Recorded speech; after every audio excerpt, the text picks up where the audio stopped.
Mundurnya Raisam PBNU Kiai Haji Miftahul Akhyar dari jabatan Ketua Umum MUI menjadi sinyal bahwa lembaga yang sudah dikuasai kadrun-kadrun laknatullah itu akan segera dibubarkan.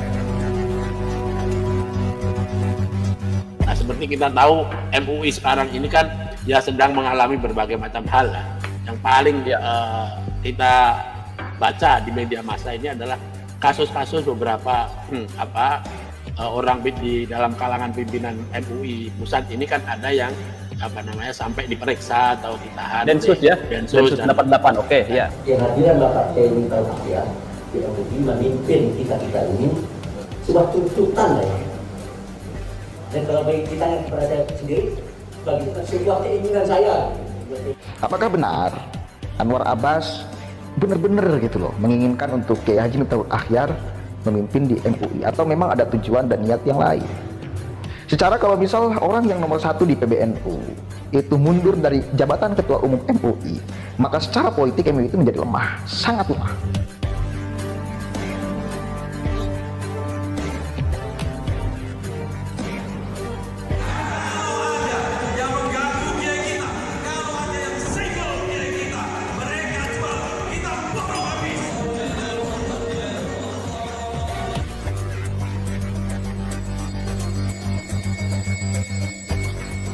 MUI terguncang. Mundurnya Raisam PBNU Kiai Haji Miftahul Akhyar dari jabatan Ketua Umum MUI membuat orang-orang yang ada di dalamnya panik setengah mati. Bermacam-macam usaha pun dilakukan supaya pimpinan tertinggi Nahdlatul Ulama itu tidak jadi mengundurkan diri dari jabatan Ketua MUI. Mulai dari rapat sekjen yang menolak pengunduran diri Kiai Miftahul Akhyar, hingga Ridwan Maut Anwar Abbas yang mengeluarkan surat terbuka yang berjudul Suara Hati Kami dari MUI. Surat yang isinya ditujukan kepada pimpinan dan seluruh warga NU supaya tetap mengizinkan Kiai Haji Miftahul Akhyar tetap pemimpin MUI. Baik, alasan mendasar kenapa ini pengurus MUI menolak surat pengunduran diri Kiai Miftahul Akhyar? Ya, alasan sederhana sebenarnya ya bahwa kita melihat itu sosok kepemimpinan beliau memang sangat dibutuhkan, seorang kiai yang kiai yang tawadu, yang mengayomi. Masyarakat Indonesia ini, publik terutama, juga ada beberapa yang menginginkan ada semacam perubahan di MUI. Pembubaran MUI ya. Oke. Ya, semuanya ini membutuhkan satu situasi yang kondusif. Dan di dalam hal ini sosok Kiai Miftahul Akhyar itu menjadi inevitable. Sesuatu yang mutlak perlu agar supaya ada kondisi tadi. Ini kan berawal dari Muktamar NU kemarin di Lampung, bahwa ya ini sebenarnya hanya sekedar saran atau usul kepada beliau bagaimana duduk persoalan mengapa muncul permintaan ini ketika Ahwa melakukan sidang di Muktamar Nahdlatul Ulama di Lampung. Kiai Miftahul Akhyar pun punya dasar, dan dasarnya itu khas NU yang biasanya orang luar itu tidak paham dengan apa yang saya sering sebut sebagai dunia dalam NU, yaitu sifat untuk selalu mematuhi para alim ulama dan apa yang didhawuhkan oleh para alim ulama. Nah, karena itu apa istilahnya Kiai Miftahul Akhyar itu sami'na wa ata'na, saya mendengar dan mematuhi. Itu di dalam dunia NU itu, apalagi di kalangan alim ulama, itu sesuatu yang sangat penting dan sangat termasuk dalam tanda petik mengikat begitu. Saya minta betul lah kepada teman-teman dari NU ya, supaya melobi siapapun yang bisa dilobi gitu ya, agar ketua umum kita ini tetap menjadi ketua umum MUI. Bahkan kalau kita baca surat terbukanya Buya Anwar Abbas itu, saya sedih karena beliau kan.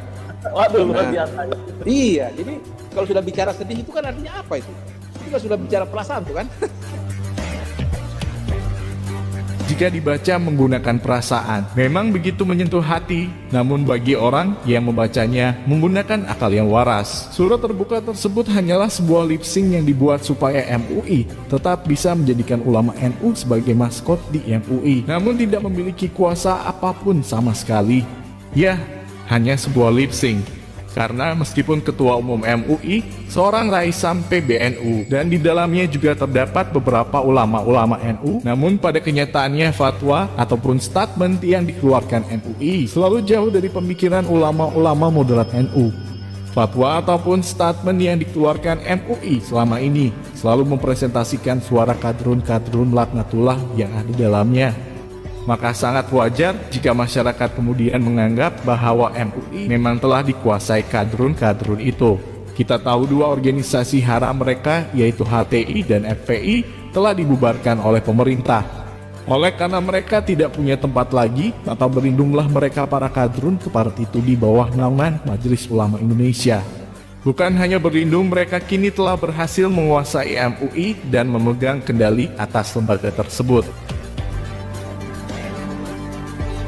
Umpamanya saja Majelis Ulama, dia ada kan cuma melihat Islam sebagai katakanlah terancam dari luar. Jadi sangat tepat sekali kalau menurut saya yang awam, Kiai Haji Miftahul Akhyar mundur aja dari MUI. Supaya apa? Supaya benar-benar yang bertanggung jawab terhadap apa yang dia akan diucapkan oleh Anwar Abbas dan kawan-kawannya itu atas nama MUI tanpa di sana ada orang-orang NU. Khususnya Kiai Haji Miftahul Akhyar. Di Majelis Ulama itu nggak ada orang pinter. Semua bodoh-bodoh itu. Dari segi apa bodohnya? Loh, mereka itu tahu cuma mungkin ya hukum, terus itu administrasi dan lain-lain. Tapi kalau ilmu kehidupan itu nggak paham itu udah. Biar aja mereka-mereka yang kemudian bertanggung jawab terhadap apapun itu yang akan kemudian keluar dari orang-orang MUI, mau ucapan, mau tindakan, mau apapun. Kehadiran Bapak Kiai Miftahul Akhyar di MUI memimpin kita ini sebuah tuntutan ya. Dan kalau bagi ditanya kepada saya sendiri, bagi sebuah keinginan saya, ya supaya persatuan dan kesatuan di lingkungan organisasi kita ini bisa kita rawat, bisa kita jaga dengan sebaik-baiknya. Anwar Abbas berbicara tentang persatuan dan kerukunan antar umat, nggak sadar ya. Dia itu sering mengucapkan kata-kata dan kalimat-kalimat yang justru bakal memecah belah persatuan dan kesatuan umat. Salah satu yang mesti kita catat dan ingat sama-sama, dia pernah mengungkapkan satu kali lagi bubarkan Indonesia. Bayangkan, di otak Wakil Ketua Umum Majelis Ulama Indonesia pernah keluar kata-kata bubarkan Indonesia.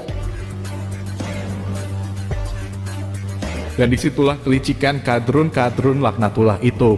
Meskipun mereka berhasil menguasai dan memegang kendali MUI, mereka tidak mau menampakkan diri bahwa merekalah yang memegang kendali atas MUI. Mereka hanya ingin bermain di balik layar sambil berlindung di bawah nama besar Nahdlatul Ulama, yang raisamnya tetap dipertahankan sebagai ketua umum MUI. Mereka sadar betul, jika MUI ketua umumnya tidak dari kalangan ulama NU, maka masyarakat dan pemerintah akan sangat mudah mendeteksi bahwa MUI memang telah dikendalikan oleh mereka. Dan itulah rahasia terbesarnya, kenapa ketika Kiai Haji Miftahul Akhyar ditunjuk sebagai ketua umum MUI tahun 2020 lalu, tidak ada sedikitpun perdebatan antara para pemilik suara. Mereka sepakat satu suara memilih Kiai Miftahul Akhyar yang merupakan dari kalangan NU. Padahal sebagian besar pemilik suara dalam pemilihan ketua umum MUI adalah kelompok-kelompok mereka sendiri. Kita berharap mundurnya Kiai Haji Miftahul Akhyar dari jabatan ketua umum MUI akan diikuti oleh seluruh ulama-ulama NU yang ada di dalam lembaga tersebut.